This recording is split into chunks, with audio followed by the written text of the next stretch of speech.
My next guest first called on President Biden to take a cognitive test back in February of 2020 and is uniquely qualified to do so. Texas Congressman Ronny Jackson served as the White House physician for Presidents George W. Bush, Barack Obama, and Donald Trump. His new book, Holding the Line, explores the time treating all three presidents in the West Wing.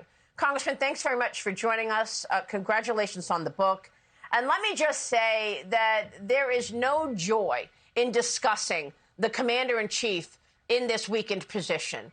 Congressman, your thoughts in terms of President Biden's mental capacity today? Well, I think it's on full display for the entire country and for the world, unfortunately. And I've been saying this since he was candidate, Joe Biden, Maria. This man should not have been put in a position to be our commander-in-chief, our head of state, and our president. And when I initially said that back before he was elected, there was a lot of pushback, and I said at the time, give it about another 2 years or so, and it won't be Ronny Jackson talking about it anymore. It's going to be his own party. That's what we see happening right now, because this is becoming a real issue for us. You can see what domestically what he's done to our country. We got our southern border, we have our economy, the price of gas.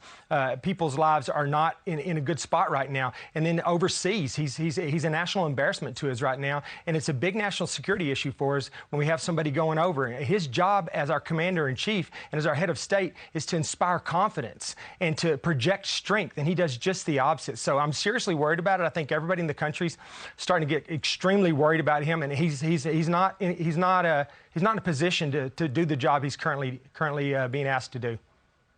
Yeah, and that's why I started the conversation by saying, look, you know, there's no joy here. Let's put politics aside. This is a serious issue.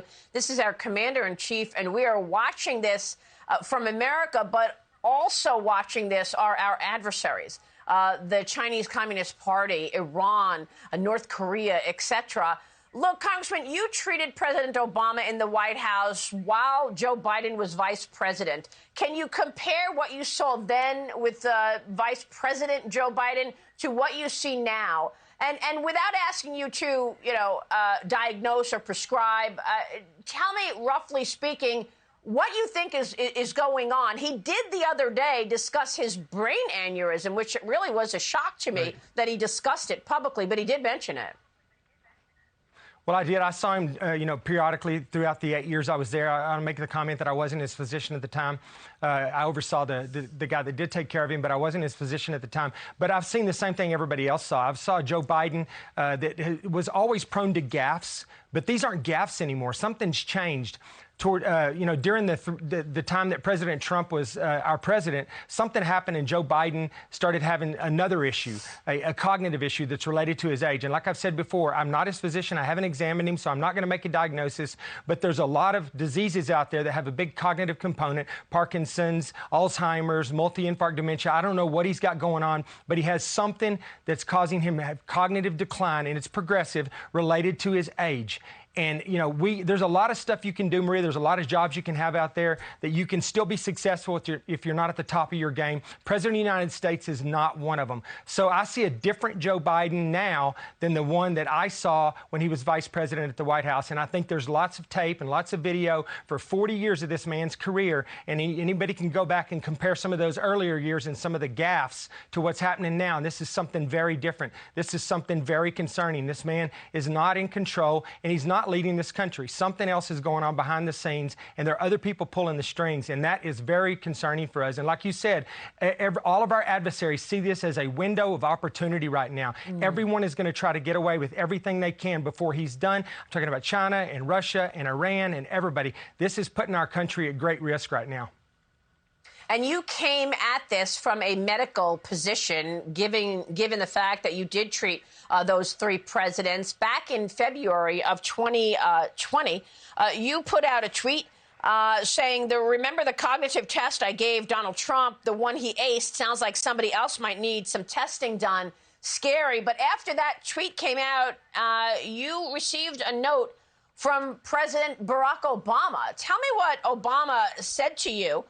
You write about this in your new book, Holding the Line.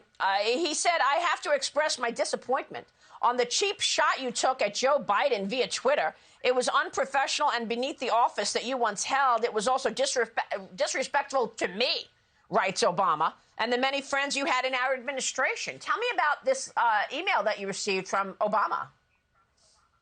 Well, as you read there, I got scolded pretty well by him. And, I was headed to a campaign event, and I saw this tweet that Ronald McDaniel had put out with a video clip of Joe Biden. Didn't know exactly what state he was in. Was confused, stated that he was running for the Senate, so he didn't know what office he was running for. And, it was just, it was a cognitive mess. And then I just got a little frustrated with the double standard and the hypocrisy, because if you remember, when I was President Trump's position, the far left, the elites in academic medicine, the mainstream media, they were relentless in the pursuit of me. They were constantly coming after me about, testing and President Trump's mental and his physical capabilities. And then here we have a president that's clearly got something going on, and it's crickets. Nobody's saying a single thing. So I retweeted that video, she said, and made the comments that you read there. I thought it was fairly benign. And then within, 20 or 30 minutes, ding, my phone rings. And I look down, I got an email from President Obama, directly from President Obama, just, scolding me about this. And so, I don't know, it was a little bit, I had mixed emotions about it. It was kind of a combination between being a little pissed off about and a little angry about it and having my feelings hurt just a little bit. I had a pretty close personal relationship with all three of the presidents that I served, and he came at me pretty hard. And so I didn't know exactly what I was going to do. I thought about it for a little bit. I called somebody who I knew would understand the situation I was in. I called my friend Dan Bongino. Dan talked to me through it a little bit, and Dan said, "Look, Ronnie, you don't know this guy anything. Don't even respond to this. This is a load of crap." And so I kind of followed Dan's lead, and I didn't reply to the email. I had thought about calling him, but I didn't.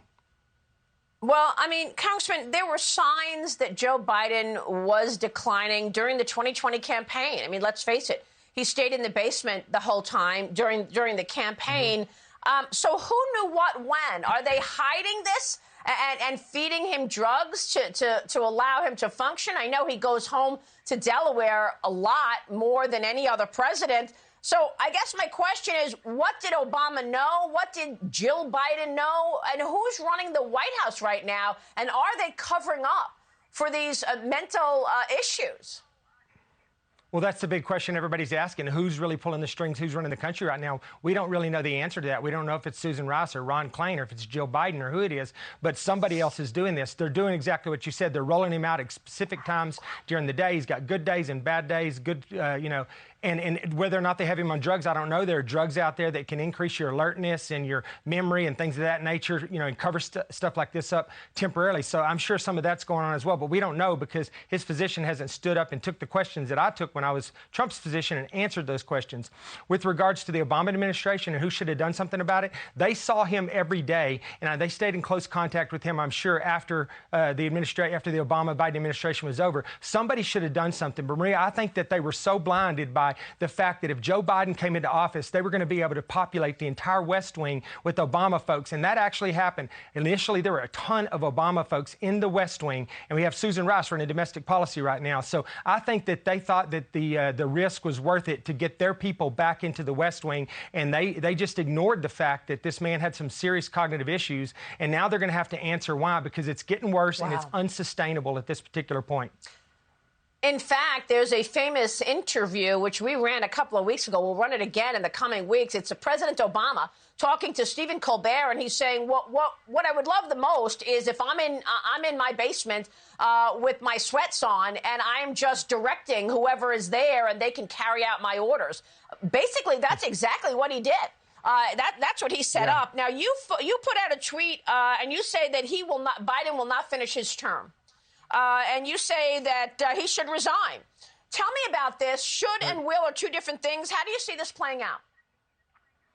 Well, I think he will, and I say that because I just don't see this getting any better. This is, all of these issues we talked about with cognitive decline related to age, they get worse, not better, with time, and this is going to continue to get worse, and they're going to have to do something about it. Now, I don't know if they'll go so far as to enact the 25th Amendment or to talk him into resigning based on this cognitive issue and admit that they were wrong about that, but there are other ways that they could get rid of him, and I see them looking the other way while some of this Hunter Biden stuff blows up, and maybe just letting him fall on his sword like that. His party's already slowly starting to abandon him and run away from him because of his polling and because of his cognitive issues and the embarrassment that he's become for the party. And I think that they will look for opportunity to throw him under the bus in the next few years and or in the next few months and try to get rid of him, because I think that they also know he cannot make it to the end of this term in 2024.